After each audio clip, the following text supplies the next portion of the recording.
గమనించడానికి అవకాశం ఉంది.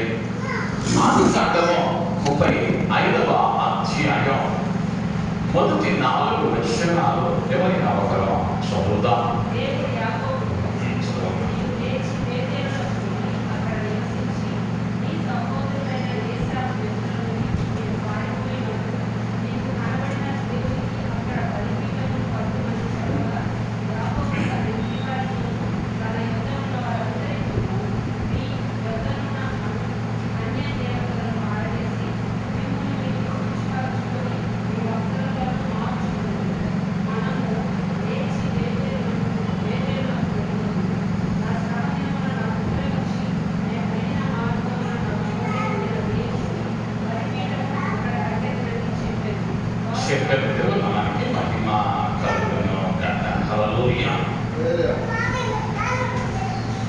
మొదటి వచనంలో యాకోబుతో దేవుడు మాట్లాడుతున్నాడు.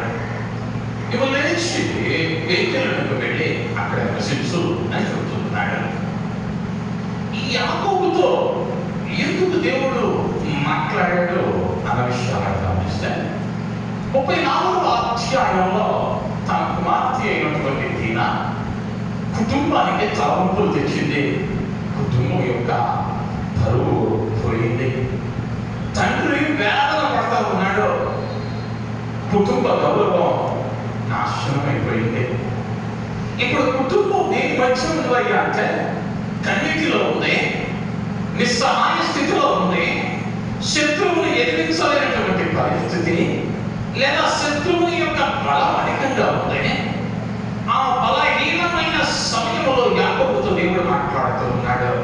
నీవు లేచి బేతేలునకు వెళ్ళమంటా ఉన్నాడు. ఆ వచనాన్ని, ఆ మొదటి వచనాన్ని మాత్రం తనలో 4 కాలాల్లో నీవైనా నేనైనా పాటించగలిగితే నీ కుటుంబాన్ని దేవుడు చక్కబెట్టేవాడు, లేకపోతే ఆశీర్వదించేవాడు అనే అర్థంలో ఇటువంటి సందేహం లేదు. ఆ వచనం ప్రారంభం అంటా ఉన్నాడు దేవుడు యాకోబుతో, నీవు లేచి ఎక్కడి నుంచి లేవాలి అంటే నీ ఉన్న స్థలంలో నుండి లేవాలి. నీ ఉన్న స్థలం ప్రస్తుతం వేదనకరంగా ఉన్నదేమో, నీ ఉన్న స్థలం అది నీకు వేదనను పుట్టించేదిగా, అవమానాన్ని కలిగించేదిగా, లేదా అపనిందలను తెచ్చేదిగా ఉన్నదేమో. ఆ స్థలం నుండి లేదా నీ ఉన్న పరిస్థితి నిరుత్సాహంలో ఉన్నావేమో, నిస్పృహలో ఉన్నావేమో, కృంగిపోయి ఉన్నావేమో, అనేక పర్యాయాలు రాబెట్టిన, అనేక పర్యాయాలు ప్రయత్నించిన ఆ పనులు కాక నిరుత్సాహంగా ఉన్నావేమో. నేనేం చేయాలి ఇప్పుడు అంటే నీ కన్నీటిలో, నీ బాధలో, నీ నిరుత్సాహంలో, నీ వేదనలో, నీకున్న పరిస్థితిలో నుండి నువ్వు ముందు బయటికి రావాలి. నీవు అక్కడి నుంచి లేవాలి. ఎందుకయ్యా అంటే దేవుడే మాట్లాడుతూ ఉన్నాడు. యాకోబు, నువ్వు లేకపోతే రేపటి నుండి ఈ సమాజం ఫలానా దీనా కుటుంబం కదా, ఇది ఫలానా పాడైపోయిన కుటుంబం కదా అని అంటది. యాకోబు, నీవు అనుభవిస్తూ ఉన్న ఎంత చాలు, నీవు ఈ స్థలం నుండి లేవమంటా ఉన్నాడు.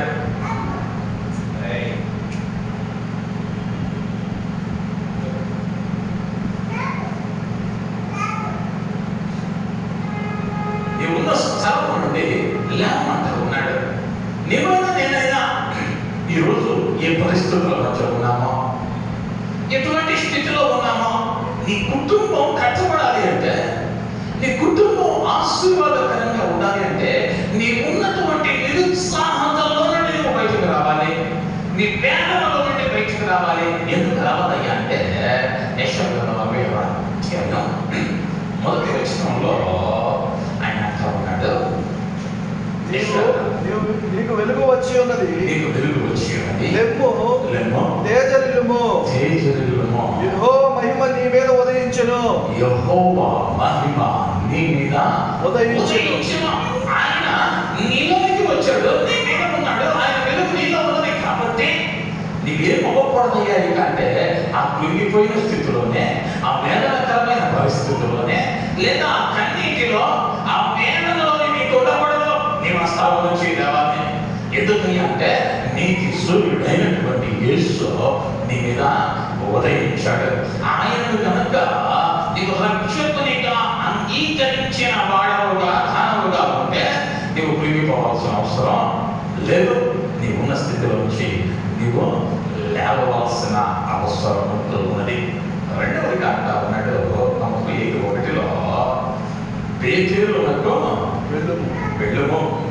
పేతురు అంటే దేవుని గృహము. పేతురు అంటే దేవుని గృహము. ఇప్పుడు ఎక్కడికి వెళ్ళమంటా ఉన్నాడు అంటే నీవున్న స్థలమును విడిచి దేవుని మందిరానికి వెళ్ళమంటా ఉన్నాడు. దేవుని మందిరానికి ఎందుకు వెళ్ళాలి అంటే మన జీవితాలను సరిచేసుకోవటానికి లేదా కట్టుకోవటానికి బలపరచుకోవటానికి మందిరం ఒక స్థలముగా దేవుడు నిర్ణయించిన వారిగా ఉంటూ ఉన్నాడు.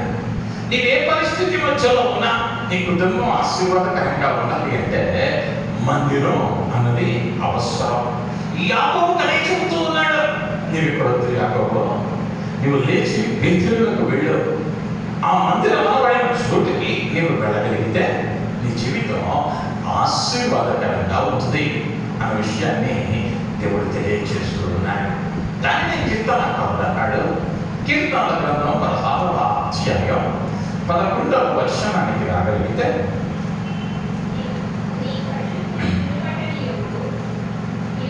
జీవ మార్గమును నీవు నాకు తెలియజేసేదవు, నీ సన్నిధిని సంపూర్ణ సంతోషము కలదు. దేవునానికి మహిమ కలుగును గాక. జీవము కలిగిన మార్గం ఏదో నీవు నాకు తెలియజేస్తావు. ఎప్పుడయ్యా అంటే నీ మందిరానికి నేను వచ్చినప్పుడు. నీ మందిరంలో ఏమున్నదయ్యా అంటే సంపూర్ణ సంతోషము కాదు. నీవు ఆ మందిరానికి రావడం అలవాటు చేసుకుంటే, ఆ మందిరాన్ని విడువగా మందిరాన్ని ప్రేమించగలిగితే, మందిరంలో నీవు అంగమై ఉంటే లేదా మందిరంలో నీవు భాగమై ఉంటే నీవేమవుతున్నావు అంటే జీవము కలిగిన మార్గం ఏదో నువ్వు తెలుసుకుంటున్నావు. అక్కడ ఏమున్నదయ్యా అంటే నీ సన్నిధిని సంపూర్ణ సంతోషం కలదు. మొదటిగా లేవమంటా ఉన్నాడు నా పరిస్థితుల్లో నుండి. రెండవదిగా ఆయన మందిరానికి రమ్మంటా ఉన్నాడు. కీర్తనకారుడే 42వ కీర్తనలో 2వ వచనంలో, నా ప్రాణము దేవుని కొరకు తృష్ణగుంచున్నది, జీవము కలిగిన దేవుని కొరకు తృష్ణగుంచున్నది, దేవుని సన్నిధికి నేను ఎప్పుడో వచ్చును. కీర్తనకారుడు అంటా ఉన్నాడు, నేను ఎప్పుడు ఆయన సన్నిధికి వచ్చును. ఆయన సన్నిధిలో గడపాలన్న ఆశ, ఆయన సన్నిధిలో ఉన్నటువంటి ఆ సంపూర్ణ సంతోషాన్ని స్వతంత్రించుకోవాలని లేదా ఆ సమృద్ధిని అనుభవించాలని ఆ దీవెనను పొందుకోవాలని కీర్తనకారుడు నేను ఎంతగానో తృష్ణగుని ఉన్నాను అని అన్న మాటలను మనం చూస్తూ ఉన్నాం. మందిరానికి వెళ్ళటం అన్నది ప్రాముఖ్యం. ఆ మందిరంలో సంపూర్ణ సంతోషం ఉంది. ఆ మందిరంలో నీవు ఆశ కలిగి ఉంటే ఆయన నిన్ను తృప్తిపరచేవాడు. మూడవదిగా గమనిస్తే అక్కడ నివసించి మందిరానికి వెళితే సరిపోలేదు, ఆ దేవుని దగ్గర నివసించాలి. లేకపోతే ఆ దేవునికి దగ్గరగా నివసించాలి. దేవుడు ఏదైతే కోరుకుంటున్నాడో లేదా దేవుడు ఎలాగ నీ జీవితం ఉండాలని ఆశపడుతున్నాడో ఆ రీతిగా నీ జీవితాన్ని మార్చుకోవాలి. ఒక ఉద్యోగం చేస్తా ఉన్నాం అనుకుందాం. ఆ ఉద్యోగం ఇచ్చినటువంటి యజమానుడు నియమ నిబంధనలను పెడతాడు. ఆ నియమ నిబంధనలకు లోబడి నీవు పనిచేసినంత కాలం ఆ కార్యాలయంలో ఆ ఆఫీసులో ఉద్యోగిగా ఉంటావు. నేను వాటిని పాటించను అని కనుక నీవు అంటే ఆ స్థలం నుండి నిన్ను బయటకు గెంటి వేయటం జరిగింది. అదే రీతిగా నువ్వు మందిరానికి వస్తే సరిపోలేదు, వచ్చిన నీవేమై ఉండాలి అంటే ఆయనకు దగ్గరగా జీవించాలి. ఆయనకు దగ్గరగా జీవించాలి. ఆయనకు దగ్గరగా జీవించాలంటే ఎలా ఉండాలో దేవుడు స్పష్టంగా పరిశుద్ధ లేఖనాలలో ఆయన తెలియచేస్తున్న దేవుడై ఉంటూ ఉన్నాడు. ఆయన సన్నిధిలో ఆయన దగ్గరగా జీవించడం వలన అది ఎంతటి గొప్ప భాగ్యమో కీర్తనకారుడు అంటాడు. 84వ కీర్తన 4వ వచనానికి చూస్తే 84వ కీర్తన 4వ వచనం, నీ మందిరమునందు నివసించు వారి దానిలో వారు నిత్యము నిన్ను స్తుతించుదురు. దేవుని నామానికి మహిమ కలుగును గాక. నీ మందిరమందు నివసించు వారు ధన్యులు. వారికి ఎంతటి గొప్ప భాగ్యాన్ని ఇచ్చాడు అంటే మందిరంలో నివసించడం అని అంటే అది ఒక గొప్ప ధన్యత అని దేవుడే ఇస్తూ ఉన్నాడు. అందుకనే కీర్తనకారుడు అన్నాడు అదే అధ్యాయంలో 10వ వచనంలో, నీ ఆవరణములో ఒక్క దినము గడుపుట 1000 దినముల కంటే శ్రేష్టము. 1000 దినముల కంటే శ్రేష్టము. అంటే దేవుని మందిరంలో ఒక్క దినం గడిపితే అది 1000 దినముల కంటే శ్రేష్టం. మన కుటుంబం ఆశీర్వదింపబడాలి అంటే, మన కుటుంబం చక్కబడాలి అంటే, ఆ దీవెనను మనం అనుభవించాలి అంటే మొదటిగా మనమున్న పరిస్థితుల నుంచి మనం లేవాలి. అక్కడ నుండి వచ్చి ఆయన మందిరానికి రావాలి. ఆయన మందిరం అనబడిన బేతేలుకు వచ్చి అక్కడ నివసించాలి. ఏదో చుట్టం చూపుగా వచ్చిందామంటే సరిపోలేదో. అక్కడ నివసించాలి అంటే ఆ మందిరం నీది, లేదా ఆ మందిరంలో నీకు ఒక స్తంభముగా నిలవబడి సహకారిగా ఉండి అక్కడ దేవునితో సంబంధాన్ని కలిగి ఉండాలి. దేవుడు కోరుకున్న రీతిగా నీ జీవితాన్ని మార్చుకోవాలి. అందుకని అంటాడు 91వ కీర్తన వచనంలో, మహోన్నతుని చాటున నివసించువాడే విశ్రమించువాడు. ఆయన చాటున నివసిస్తే, ఆయన మందిరంలో నివసించడం నేర్చుకుంటే, నీవు ఎవరి చాటులో ఉంటావు అంటే సర్వశక్తుని చాటున. ఆయన నిన్ను తన చాటును ఉంచుకుని, లేదా తాను నిన్ను మరుగు చూసి నీకు కాపుదలగా, నీ కుటుంబానికి దిగనకరంగా ఆయన ఉండే దేవుడై ఉంటూ ఉన్నాడు. అతడు అంటా ఉన్నాడు 35 అక్కడ నివసించి, నీ సహోదరుడైన ఏశావు ఎదుట నుండి నీవు పారిపోయినప్పుడు నీకు కనబడిన దేవునికి అక్కడ బలిపీఠము కట్టమని చెప్పగా, అక్కడ బలిపీఠము కట్టమని చెప్పగా. బలిపీఠము అనేది బలులు అర్పించటానికి దేవుడు పాత నిబంధనలో ఏర్పరచినటువంటి ఒక నిబంధన. అయితే నేటి దినమున ఆ బలిపీఠాన్ని ఎలా కట్టాలి అంటే, దేవుని సన్నిధిలో నీ జీవితంలో కట్టుకోవాలి. దేవుని సన్నిధిలో నీ జీవితాన్ని కట్టుకోవటానికి ఆయన మందిరానికి రావాలి. కొన్ని పర్యాయాల్లో నీ జీవితం ఇబ్బందికరమైన పరిస్థితుల్లో లేదా క్లిష్టమైన పరిస్థితుల్లో ఉన్నప్పుడు, ఎప్పుడైతే ఆయన మందిరంలో అడుగు పెడుతూ ఉన్నావో, ఆయన దగ్గరగా జీవిస్తూ ఉన్నావో, ఆయన ఏం చేస్తాడంటే తన లేఖనముల ద్వారా నీ జీవితాన్ని కట్టేటువంటి వాడిగా ఉంటున్నాడు. బలిపీఠంగా మన జీవితాలను ఆయన సన్నిధిలో కట్టుకునడం నేర్చుకోవాలి. జ్ఞాని అయిన సొలొమోను అంటాడు 14వ అధ్యాయం సామెతల గ్రంథం 1వ వచనంలో, జ్ఞానవంతురాలు తన ఇల్లు కట్టుకును, 3 రాళ్ళు తన చేతులతో తన ఇల్లు కూడబెట్టుకును. జ్ఞానవంతురాలు ఏం చేస్తామో అంటే తన ఇల్లు కట్టుకుంటున్నది. 3 రాళ్ళు తన చేతులతో తన ఇల్లు కూడబెట్టుకుంటామని. మనం కట్టుకునే వారంగా ఉన్నామా, ఓడబెట్టుకునే వారంగా ఉన్నామా ప్రశ్నించుకోవాలి. దేవుని మందిరంలో ఉంటే, దేవునికి దగ్గరగా జీవిస్తే, మత్తయి సువార్తలో మనం చూస్తాడు యేసుక్రీస్తు వారు 7వ అధ్యాయంలో 24వ వచనంలోకి చూస్తే, కాబట్టి ఈ నా మాటలు విని వాటి చొప్పున చేయి ప్రతివాడును బండ మీద తన ఇల్లును కట్టుకుని బుద్ధిమంతుని వలె కలలు వచ్చాను గాలి విసిరి ఆ ఇంటి మీద కొట్టను కానీ దాని పునాది బండ మీద వేయబడదు కనుక అది పడలేదు. దేవుడు నామానికి మహిమ కలుగును గాక. హల్లెలూయా హల్లెలూయా. ఈ కుటుంబం ఏమైందయ్యా అంటే బండ మీద కట్టబడింది. ఈ కుటుంబం, ఈ ఇల్లు బండ మీద కట్టబడింది.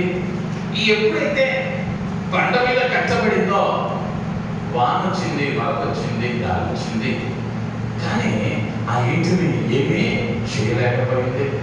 ఆ బండ క్రీస్తే అని చెప్పబడింది. అంటే యాకోబుతో బలిపీఠం కట్టుకోనున్న దేవుడు నిన్ను నన్ను అంటున్న మాట ఆయన సన్నిధిలో మన జీవితాలను కట్టుకోవాలి. ఆ వాక్యానికి లోబడాలి. అక్కడ చక్కగా చెబుతున్నాడు, ఈయన మాట విని దాని చొప్పున చేయు ప్రతివాడును. ఉన్నటువంటి ఇబ్బందికరమైన పరిస్థితి నుండి మొదటిగా లేవాలి.